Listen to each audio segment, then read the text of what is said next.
Okay, in our last lesson we were looking at electron configurations. So let's do one. If we think about sulfur, sulfur is number 16 on the periodic table, so it has 16 protons, and it would have 16 electrons if it was neutral. Aufbau's principle says we need to fill one S first. S's can hold 2 electrons. Then we would have 2S. Again, S can hold 2 electrons. 2 and 2 make 4. We're trying to get to 16. So we would say 2P. P can hold up to 6. Since we're only at 4, we're going to go ahead and put 6 in there. So that's a total of 10. 2 plus 2 plus 6. So we would go on to 3S. That would hold 2 electrons.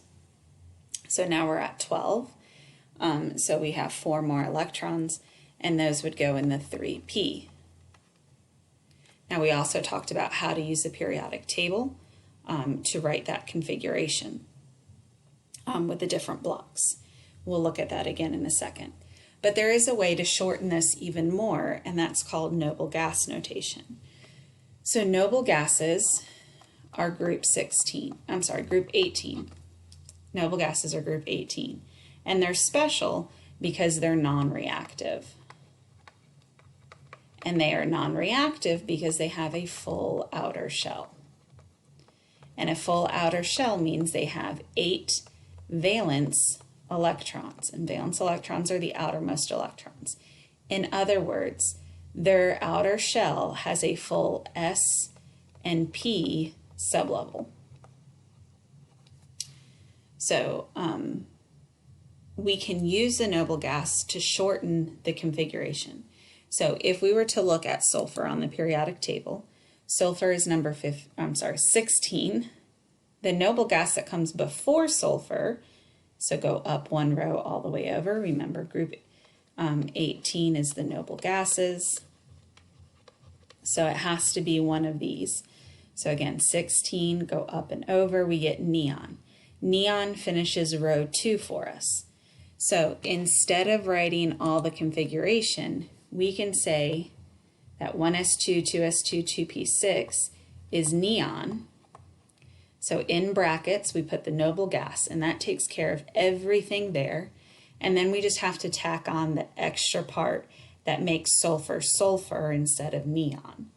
So you could also think about it as neon has 10 electrons, and you would need to add 6 to make it sulfur. So you would say 3s2, 3p4. All right, let's go to that periodic table and use the periodic table to write noble gas notations. So if we were to pick titanium, which is number 22, we would find the noble gas that comes before titanium. So we would go up one row all the way to the right, and we have argon. So in brackets, we put argon. And then we just have to tack on the pieces that would make it different from argon. So argon fills out row 3 for us. So we're going to move to row 4.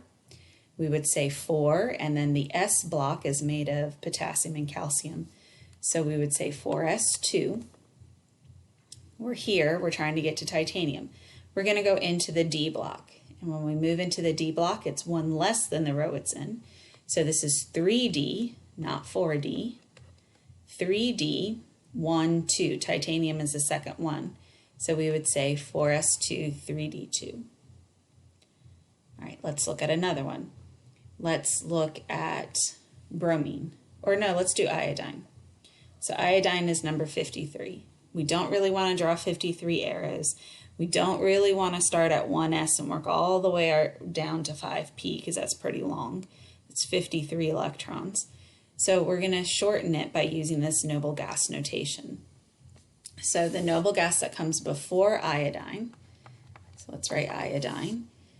You go up one row all the way to the right, and you have krypton. So in brackets, you would write Kr. Now that finishes row 4 for us. So we need to move on to row 5 and then work our way across until we reach iodine. So row 5, of course, starts with the S block, and there's 2 elements. So we would say 5s2. We're in the D block, so it's going to be one less than the row. So this is 4D. And we're going to count all the way across. 1, 2, 3, 4, 5, 6, 7, 8, 9, 10. That finishes the D block. Now we're back into the P block, so we're back to the row. So we would say 5, P, and then iodine is 1, 2, 3, 4, 5. So 5P, 5. All right, let's look at one more. Let's look at phosphorus. So again, start with your element, go up one row, all the way to the right.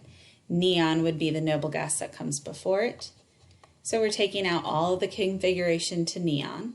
So we're going to keep going. Neon finishes row 2, so we'll start at row 3, and we're going to say 3s2. And we'll go straight across.